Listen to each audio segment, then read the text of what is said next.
No. All right, thrusting down on Donna. Here we go. Heat turned up to 81. She does not like it. A hot, sultry evening. All right. Well, the last time we spoke, we were about to set off on this tour. Now here we are, our second to last show at the Truman in Kansas City. We have one more show after this, and then it's over. How the heck has it been for you? Been great. Been great. It that intro right there makes me feel like we should do this more often. Just like live podcasts from historic venue type vibes. Yeah. But yeah, we've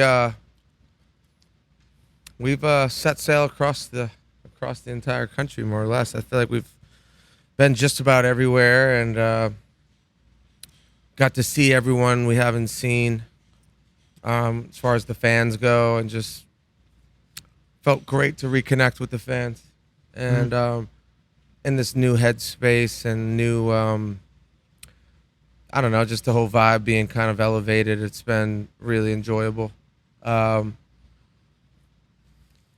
crazy. I mean, I remember doing the Mike Stead stuff and yearning for, big shows every city and walking by these venues or playing the small rooms in venues and hoping to be at the big one someday. And now that's just kind of the norm, and it's dope. I try to remind myself of that all the time, but it's been really fun.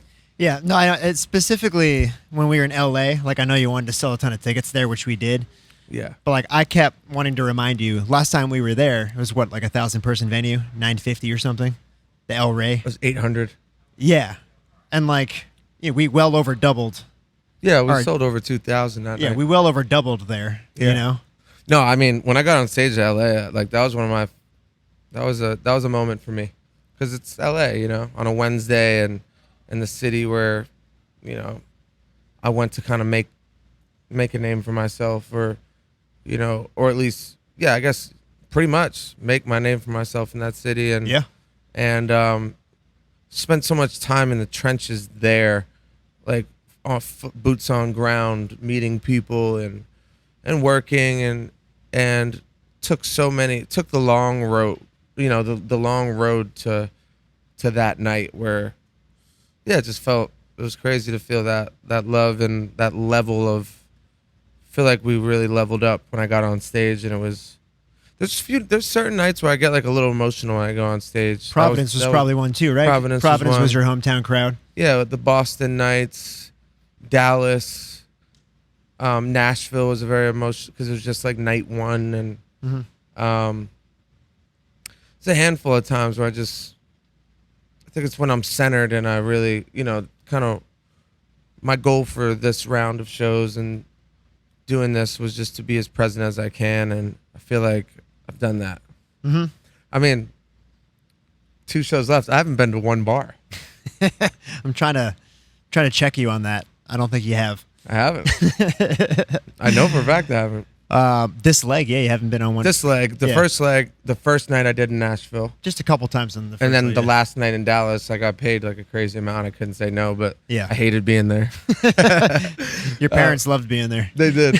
My dad was like, I'm down to stay. What's your dad's drink of choice? The vodka waters? Yeah, he's not. So he could party his ass off when he was like young, He had that, like, he was a tank, Yep. I heard some stories, but they're not drinkers, So when they come see my shows, that's like their time to have a drink, and they really enjoy it. I was just in Vegas with them, and we just had some off, like spent my off days with them. They had never been to a place like the Four Seasons, my mom had never been to Vegas, and just being able to treat them. And I think we talked about this one of the last episodes, but just you had a great quote about how we appreciate our parents the most at this time when we need them the least. And just thinking about, like, most of the times that I see them, it's kind of on my dime, on my watch. Like, they're coming in my space, I'm being the artist, and it's not just like, father-son time or mother-son time or family time. So, but yeah, we talked a lot about just how far it's come, and really, really dope. Really dope. What's it like from their perspective? Because like it's for them, they've seen it gradually the same. We've seen it gradually. Yeah, they're just so like we're obviously like in this every day in this world, and Right. they're pretty. That's kind of what I was getting to. Like we just kind of reflected a lot the last few days, and pretty blown away they are. You know, just Yep. that it's gotten here, and I think when you they see like it reach a certain level of success, it's just like a level of they've been proud the whole time, but they're just like very happy that it's worked out, and now I'm able to take care of them at a way in a capacity that, I dreamed of doing it, but as a baseball player, like I was always like, I'm gonna fucking be a pro baseball player, and we're gonna be rich, and everything's gonna be all right, Yeah. And so now just kind of arriving to this place, like yes, we've been successful and made money for a long time, but it's another thing to be liquid enough to be able to fucking retire your parents or be able to show them really nice things and take them around the world and that type of shit. So getting to that point is dope, and a nice thing to kind of reflect on. Is that still in the cards of having all of you guys kind of live together in the same area? Yeah. That's still in the Yeah. I mean, you know me, I'm literally nothing's set in stone. But yeah, I think I have a loose plan in Yeah. motion. But that's something they want to do as well. Yeah. Really? Okay. Yeah, I mean, look, my mom, like, I think what's really interesting about this time for me, and I think, we touched on it last episode about like how like the dynamic changes, like you kind of become the leader, and like they're kind of, the parents kind of step down from that role, and you steer the ship and can take their life maybe somewhere else they didn't see. Yeah. And they're just, their eyes have been officially opened, where they fucking hustled. Like they really hustled their whole life, and it was a different era, They were telling me a story about how they took out a fucking loan for $300 for a refrigerator when they got their first house. Wow. Yeah, like, Yeah. and they've went through a lot of shit, and it's crazy to think about, but it's also really the rewarding part is seeing them, their eyes wide. It's nice to be able to open their eyes up wide and be like, wow, fuck, Yeah. we could go here and do that, and just possibilities and stuff. So that's. Were they both born and raised in Rhode Island? Yeah. Yeah. And they never left. Like they first started leaving the state when I played baseball and at Duke. They would drive down. I mean, they'd stay in like a fucking $50 hotel room Yeah. coming down to North Carolina, like in this shithole, like they just like haven't been able to. And it's interesting because I came from my mom and dad, I mean both, but my mom was always like the free spender. My dad would be like trying to, make sure everything's all right for the future, and like I come from a mindset of abundance, which I told my mom, like I had everything I wanted growing up.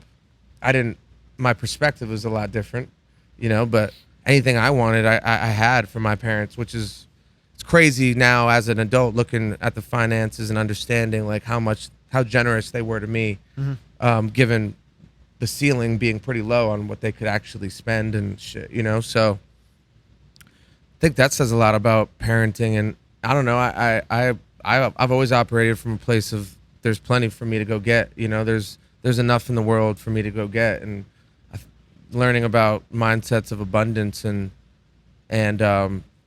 feeling like there's no limit, like in some way that was instilled in me by them, just because anything I needed or wanted or desired, they kind of actualized it for me. So it's nice to be on the other side of that and maybe actualize some dreams they might have had or put to rest a long time ago and didn't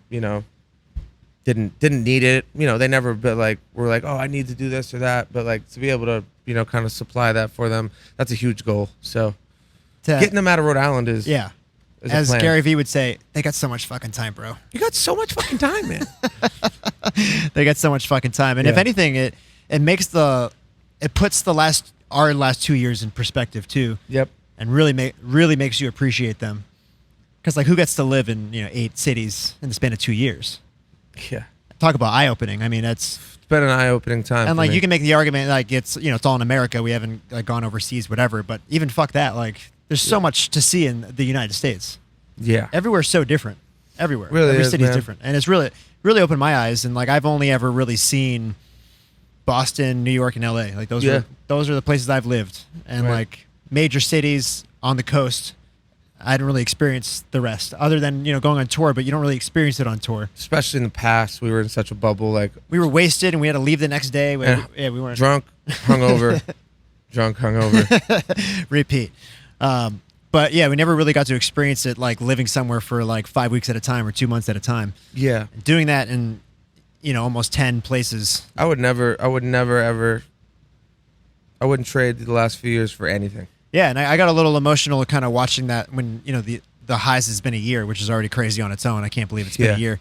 But watching back like that post of like from the documentary and just seeing all the places we've been, and it shows all the different landscapes we've been, like the desert, like the woods, Seen everything. winter, city skylines. Like we really saw everything.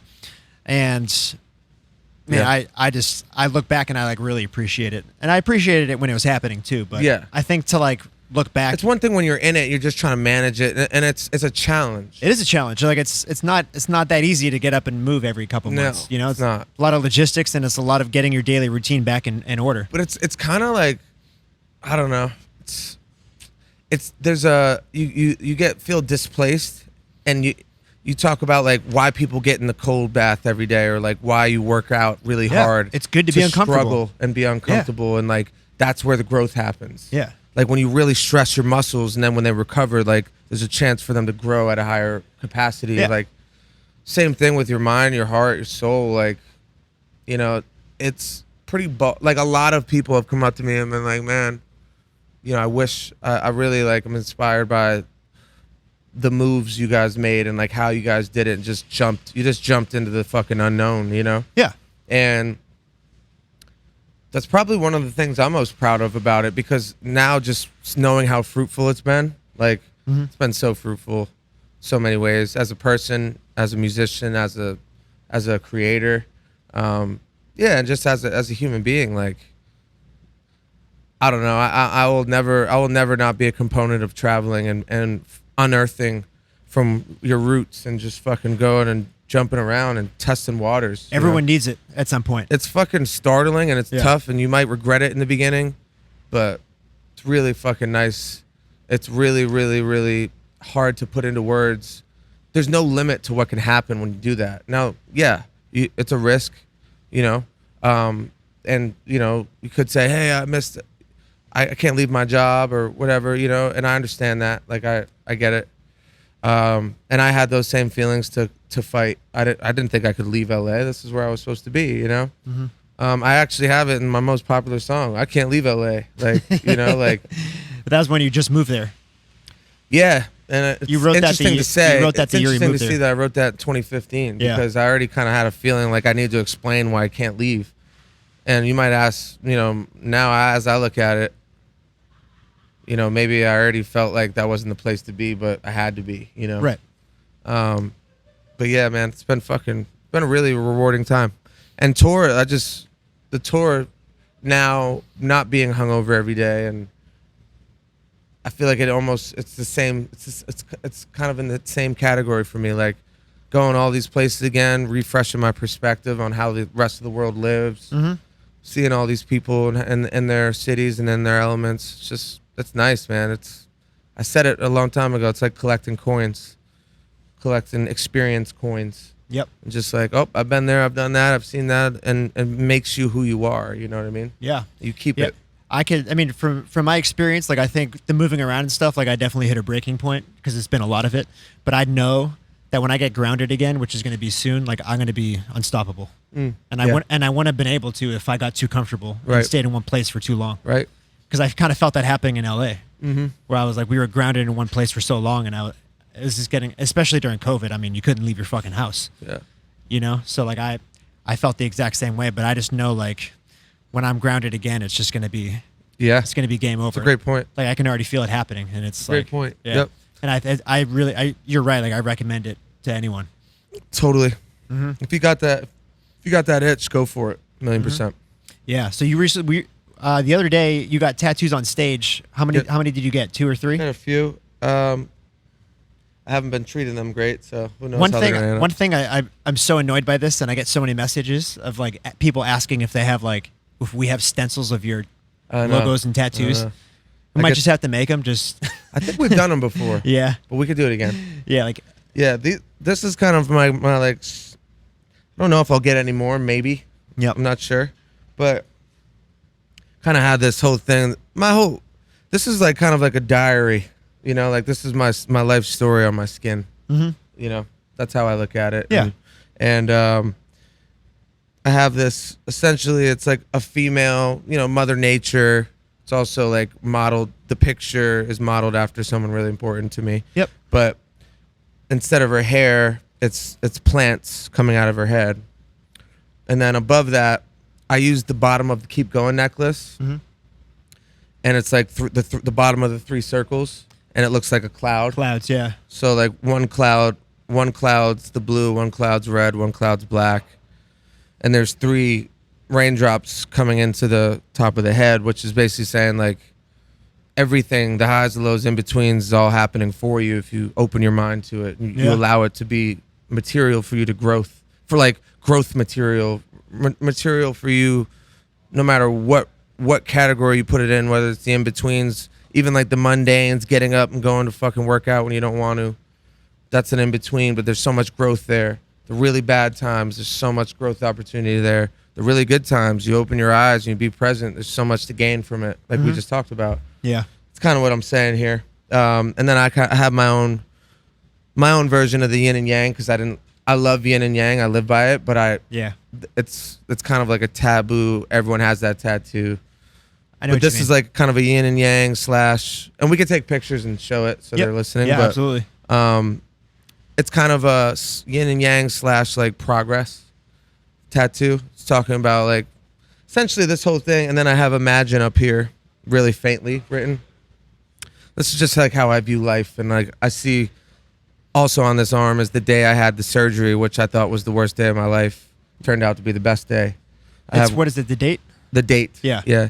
I have YNK, then I have a message Brielle wrote me, but this is like my story of how I feel, who I am today, and like what I'm trying to live by. And I need the reminders. These are all kind of reminders to me. Most of my tattoos are facing me. Yep.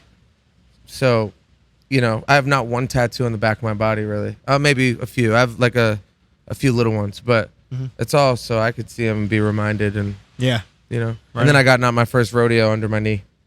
Because I'm sure this is a tour you'll never forget. Yeah, I'll probably put 22, like the year, not my first rodeo, because this is just such a transformative year for me and my career, and I feel like I'm really coming into who I want to be. I have been for a long time, but the tangible success is like kind of that final staple.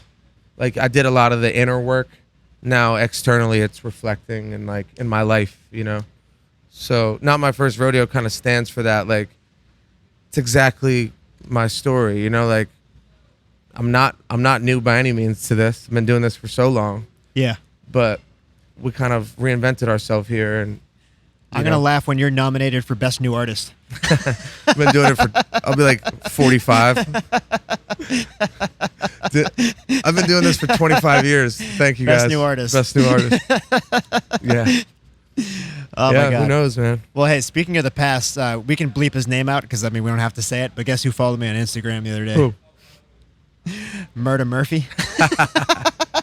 Murder Murphy's like super tapped in with the Nelk Boys and all those guys. I know. I poked around. I don't know why he's following me, but he's tapping back in.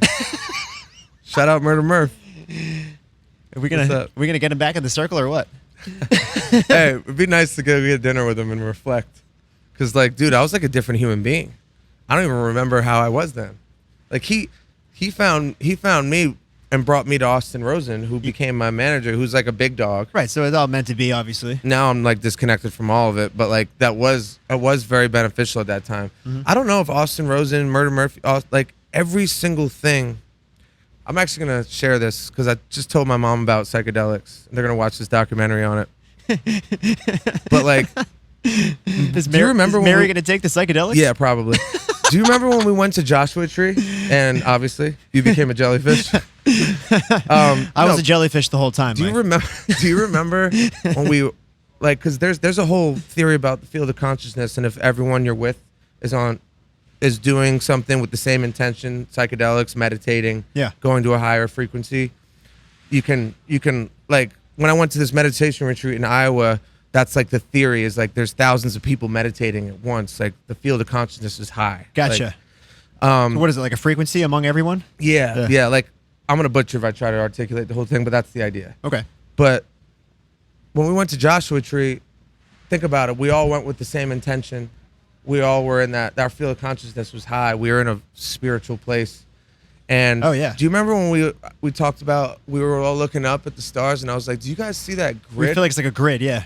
And I got it tattooed on my chest. Like, that's why my compass, I have like a grid, energy grid on my compass of my heart, because I literally realized then how like everything is interconnected. It looked like we were in a dome, and then everyone saw it, and no one was bullshitting. Like, yo, I see it. Like, I see the same thing. You know, you can argue, oh, you guys are just high. I mean, of course we were. Yeah. But exactly, the word is high. Like, we were on a high frequency, and I was seeing it. And it spoke to me on a life scale, like right in that instant. I didn't even need to articulate it. I didn't know how to articulate it, but it's just every single thing is so interconnected.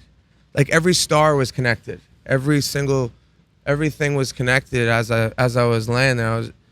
And then, you know, as time's gone on and I reflect on what that taught me, is just like every single thing that happens is part of like the interweb. Everything's webbed and connected, and it's just about how you move through those things. Not to say it's all written in the stars. I think things are presented like a simulation. Like, you walk through this door, now there's 9,000 different things that could happen. Now you take a left, now there's a whole new set of things that could happen. Oh, you go backwards, now there's a whole new, you know what I mean? And just thinking about Murder Murphy and Austin Rosen, and who knows, bro? I was so green. I didn't know what the hell was going on. Like, who knows if I didn't have Austin Rosen's like guidance in the beginning, as much as we butted heads and parted ways. Like, that was a great, you know, who's to say it wasn't quintessential? Like, it was essential in this whole story. It definitely opened doors. 1,000,000% at that point, or just legitimized it enough, or whatever. You know, like the whole Leor Cohen thing. Like, who knows? None of that. The Closer, going to radio, like Necessary, probably. Just little stamps of approval to people as our story became bigger and broader. It's crazy to think about how so many people come into your life and make impacts, whether it's short and brief or long, like you know, or it's pretty crazy to think about. It's really crazy. Yeah. So would you say this leg 2 and leg 1 have been pretty consistent for you as far as experience goes? Yeah. As far as like not really drinking a lot? I love them both. I actually, leg 1, like, I was still kind of getting my feet wet. We haven't toured in 3 years. Yeah, like, it was just new music. I hadn't been on stage. I hadn't sang any of these songs. So there was and then the crowds were huge, you know, like, so getting oriented and like trying to make sure I didn't get sick, and like so many people were coming to see me, friends, and talking to them, and my voice hurts. I'm like, you know, like this leg, I'm so comfortable with performing the music, and it's made it like, this is kind of the vision I had. I just feel very comfortable, and I'm enjoying it, and I'm not stressing, and you know what I mean? But leg 1 was, you know, selling 5,000 tickets. It was hard leg 1 because we're doing our biggest shows right off the bat. Ever. Yeah.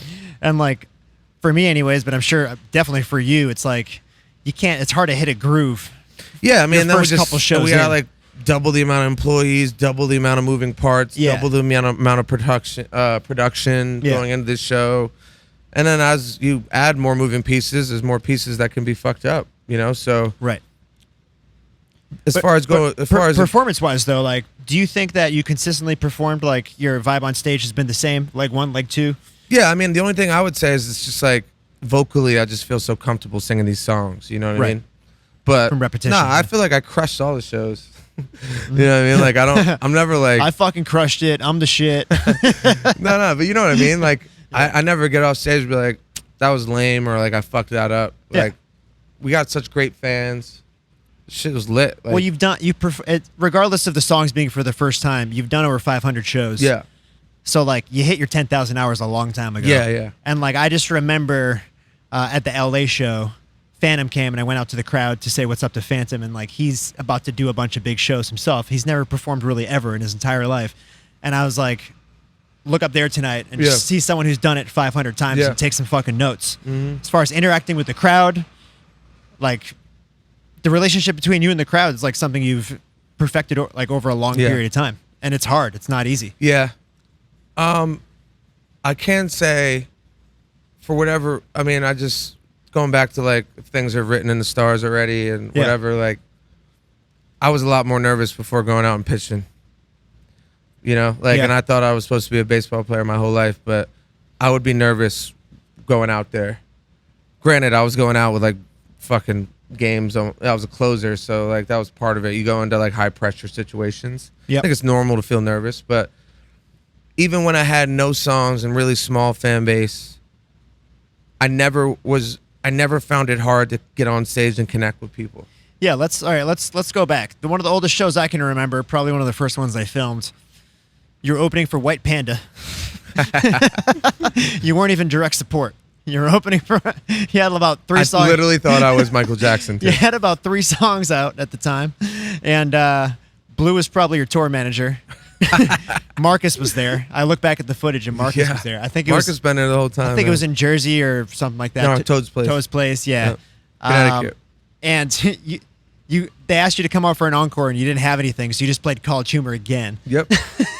Probably shirt off too. Yeah. And like during those times, like you were on stage, you weren't nervous at all. Never. And like you felt good. I never got nervous doing this. I don't know if that means like I take that as this is just like who I'm supposed to be, you know? Yeah. Because I really wasn't. I was never nervous. Never get nervous now. Mm-hmm. And you know, it's not to say, hey, if you get nervous, you're not meant to do this. Like, I think it's good. Anything that makes you feel alive. Going back to like the ice cold plunges and shit, like, and suffering, like feeling alive is just feeling something. You know what I mean? Like, it's good to fucking feel something. You gotta do something that makes you fucking feel something. And even if it hurts or it's painful or, you know, don't take that too far, like jump off a bridge because you want to feel something, you know? But like, you know, like the adrenaline and shit that makes you fucking nervous, that means you're going after it.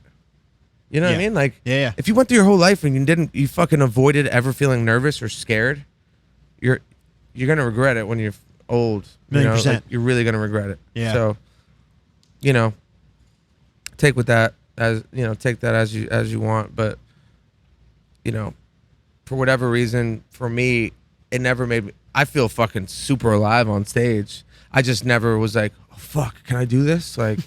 I'm gonna be nervous. What if they boo? Like, or whatever. I just didn't have that. You know what I mean? Like, so, yeah. Now I definitely don't. I mean, I just feel. Talk about like fighters in flow state and stuff like that. Like, I don't ever know what the hell I'm gonna do or say on stage, but it always. Yeah, my dad's famous saying is, "I can't wait to see what I have to say." There you go. Yeah. There's another great saying. Someone told me. I might have said it on this before, but. You don't need to rehearse the truth. Yeah. So, like, I was just on the phone with my girl before we did. She's like, what are you guys talking about on the podcast? I was like, I don't know. You know, like, I've never known what we're going to talk about. Yeah, I have no idea, And I never know what I'm going to fucking say on stage. I never know. They try to plan my night, like, oh, we're going to go up here. And when I'm going around the crowd, I'm like, fuck that. I'm going here. There.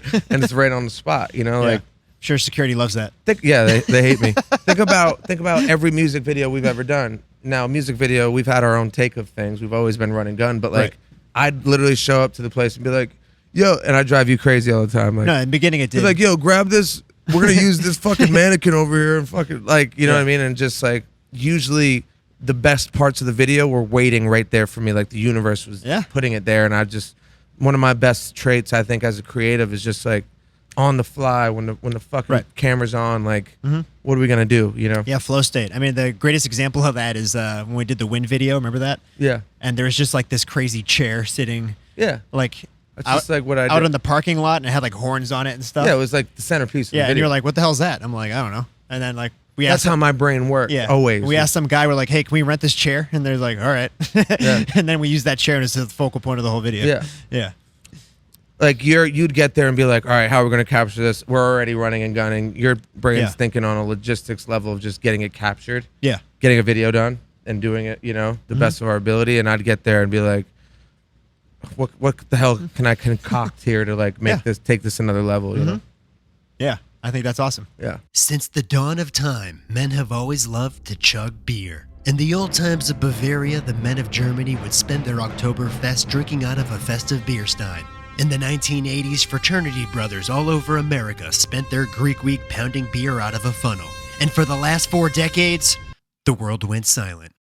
Then came the Chug Bud, the new revolutionary way to chug a beer. With the combination of a beer bong and a shotgun, this drinking device is scientifically proven to help you chug your beer quickly and easily. Oh, and did I mention it fits in your pocket? Go to chugbuds.com and use promo code YNK69 to get 10% off your entire order. That's chugbuds, CHUGBUDS.com, and promo code YNK69 to get 10% off your entire order. Chugbud, your beer just got a new best friend. This is you listening to premium music by Mike. Getting wasted on the beach. Premium music by Mike. Dancing with a hot girl. Listening to premium music by Mike. Hot girl sitting at the bar. Getting hammered on a rooftop. Hot girl at the bar looking your way. You in a dope suit. Money. Convertibles. Premium music. You having a threesome. Your friend joins in. Shots. Lots of fucking money. Dancing to premium music. Hot girls. Beer. Champagne. Girls making out. More cars. More money. More fucking chicks. Premium music. Drink a beer. Drink another beer. Drink it all, you fucking pussy. Premium music. Hot chicks. OnlySteves.com.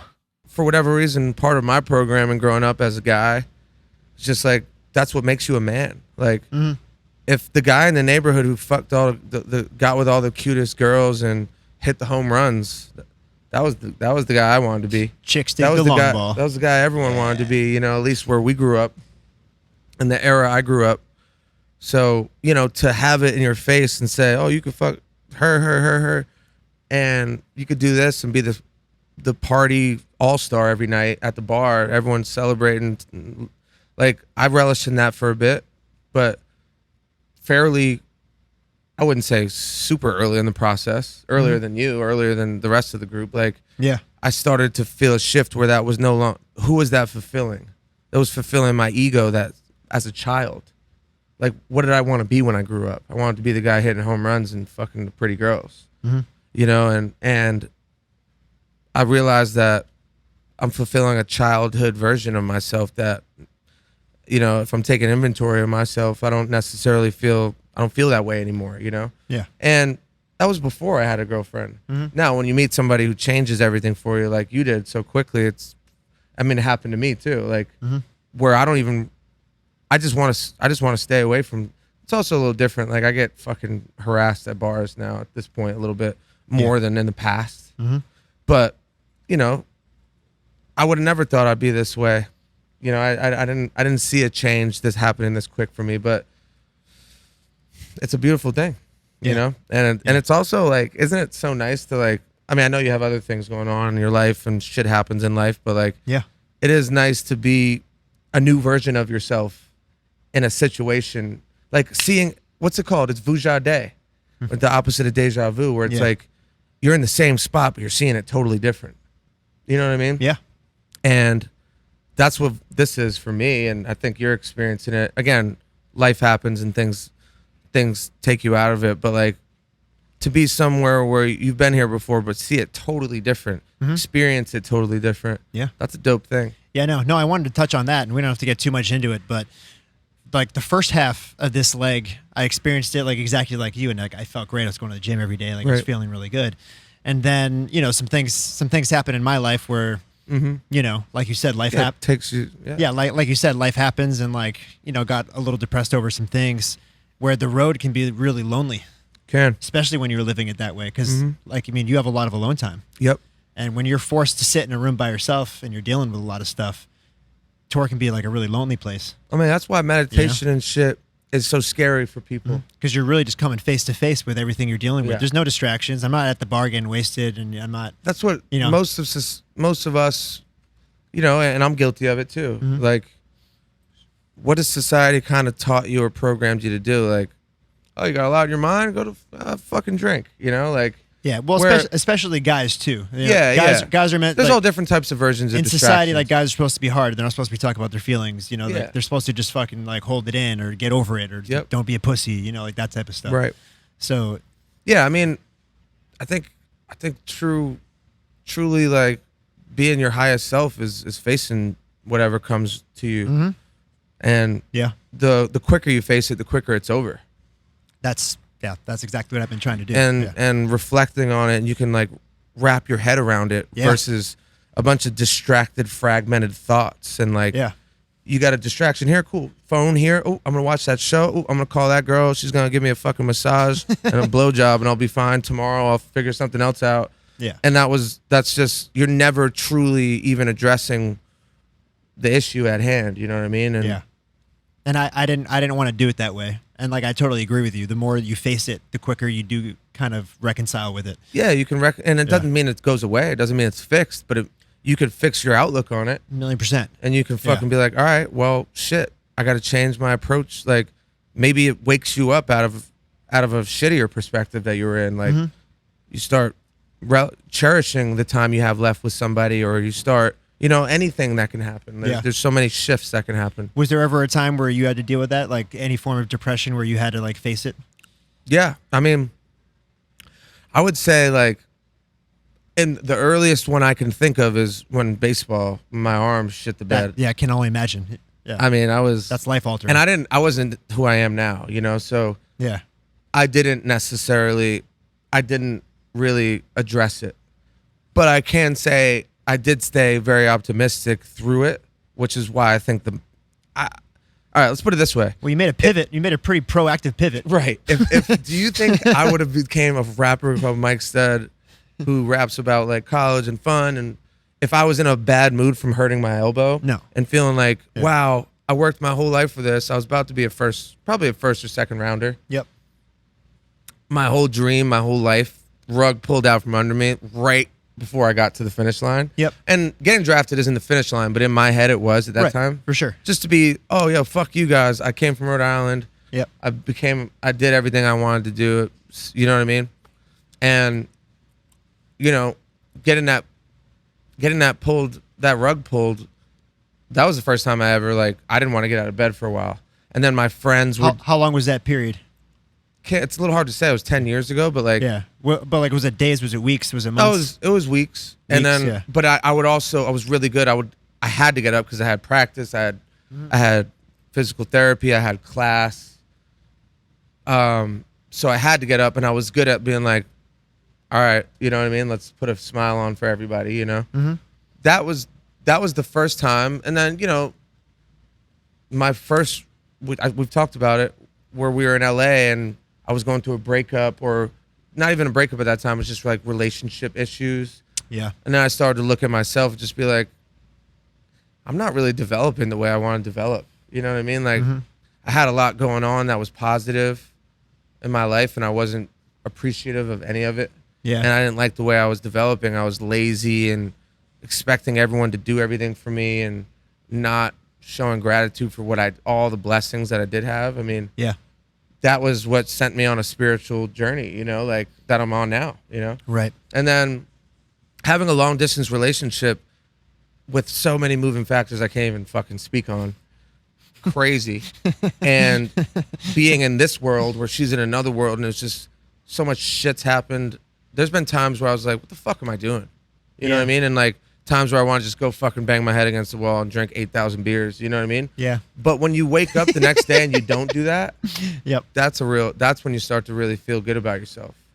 When you actually, like, when you get through the shitty night and you wake up and you're like, yeah, I'm good. Like, I don't need that. You know what I mean? It was just, you're not your thoughts. Like, just because you have some thoughts that say, hey, go fucking drink or go get with that girl or whatever, like, that doesn't make you who you are. That doesn't mean that's what you're supposed to be doing either, you know? Yeah.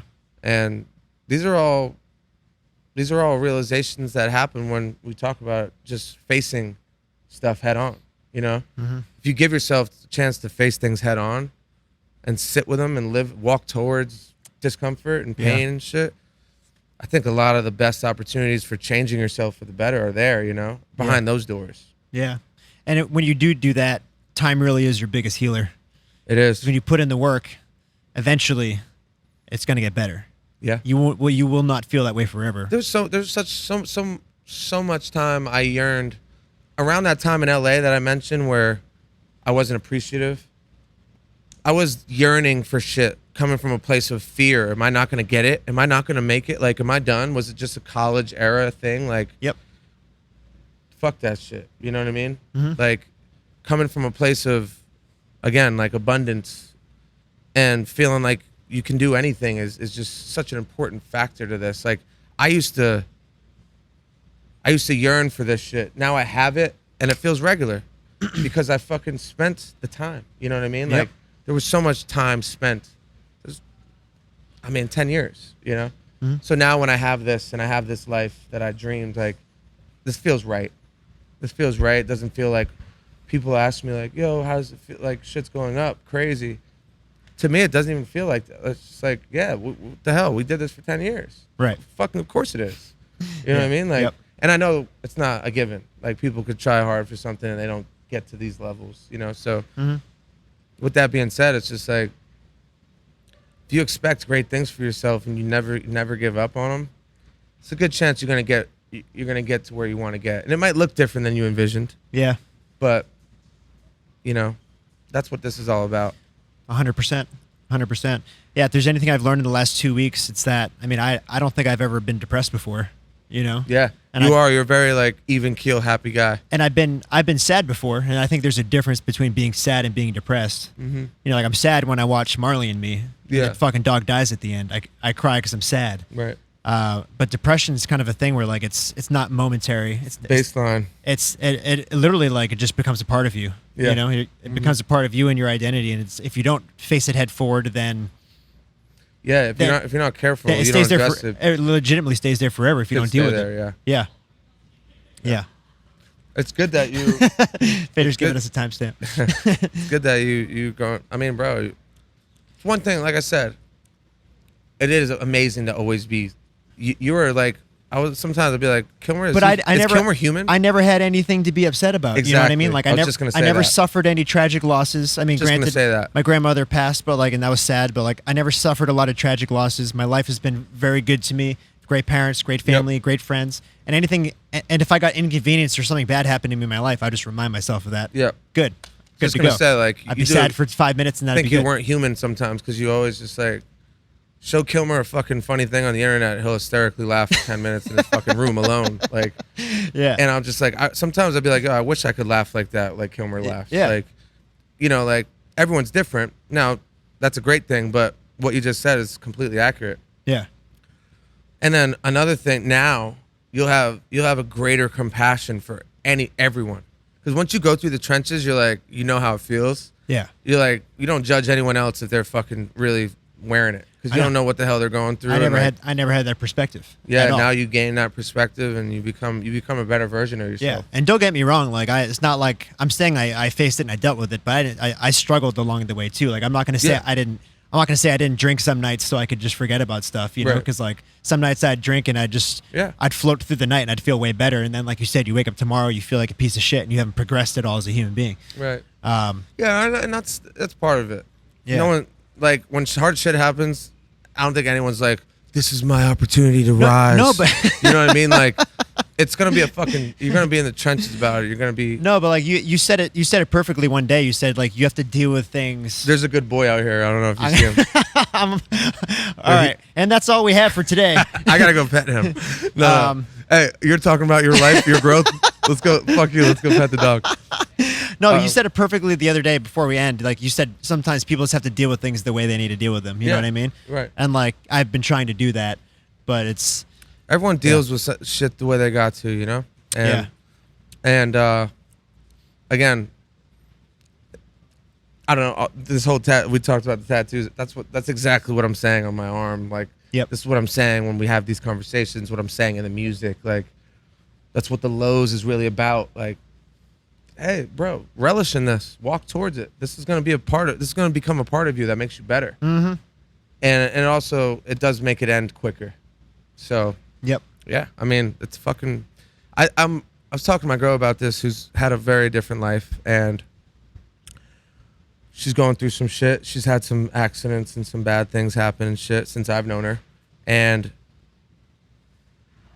I'm pretty sure every part of the human experience, going back to like, do shit that makes you feel alive. Now, you don't want to choose to fucking lose a parent or lose a fucking loved one or have an accident, fucking, you know, bad financial shit. Like, this shit fucking really lowers your vibe, and it's supposed to. The point is, it's supposed to. It's not supposed to be fucking easy.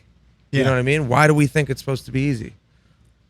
And then once you realize that part of being alive, part of being human, is that it's not going to be easy all the time. And there are going to be bad shit that happen, you know? And it's like, if it was sunny every day, you'd get sick of it. You want the rain makes you appreciate it, you know? So it's that yin and yang. It's what it's about, you know? So knowing that some hard shit's supposed to happen, and when it happens, be like, all right, this time. Yep. You know? Fuck. Not to say it's going to be easy, but... And we can end with this full circle moment. You were talking about like what you thought it was to be a man back in the day. It was to, you know, have sex with lots of women, whatever, hit home runs. To quote the great Eric Taylor from Friday Night Lights, I saw the episode today, I even posted it. He talks about what it is to be a man. Big halftime speech when his team's down at the big game. And he said, every man at one point will fight a battle and lose. But what makes him a man is amidst that battle, he does not lose himself. Good stuff. Hollywood still got some good stuff to offer. It's the greatest scene I've ever seen in my entire life. And I really needed to see that today, and I saw it, and I was like, man. Yeah. Yeah. Yeah. And that's, you know, for somebody who makes content, that's an example. Like, it's why we do this. Yeah. There's plenty of times I've seen something. That's why I got into spiritual shit and the teachings and the content shit. Like, shit moved me and moved my ass sometimes when I needed it, you know? So it's a beautiful thing to make content, or even to be on the other side receiving content that can move you and fucking light a fire under your ass, you know? Yeah. So hopefully we can do that for people. I know we have and continue to do it for however long we want to, but yeah, it's crazy. Crazy stuff. All right. Well, you have sound check. I got a sound check, John. Fader's piss. Oh, we're good to go. We gotta clear all I'm the looking stuff at a off the bucket of stage. ranch waters. This is the stage you're performing on tonight, by the way. I don't know if anyone noticed that, but this is it. Cool room.